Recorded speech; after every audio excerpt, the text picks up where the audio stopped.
Hello प्रिय मित्रहरू, good morning. सबैलाई बिहानीको शुभ नमस्कार छ। आज मैले बिहान बिहान यो शुभ यो मुला काटिरहेको छु, किनभने मुलाको अचार बनाउनुको लागि रेडी गर्दैछु।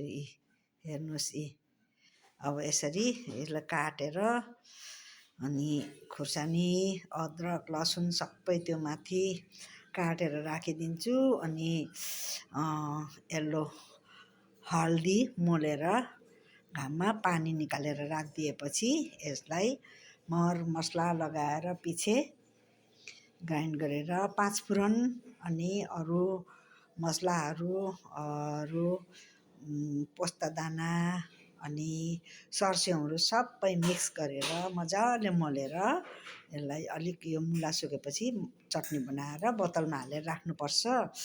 वाउ, पछि त भातसँग खानु यति मजा आउँछ नि, खुब टेस्टी हुन्छ। गुड मर्निङ सबैलाई नै, अनि बाई बाई। भिडियो समाप्त।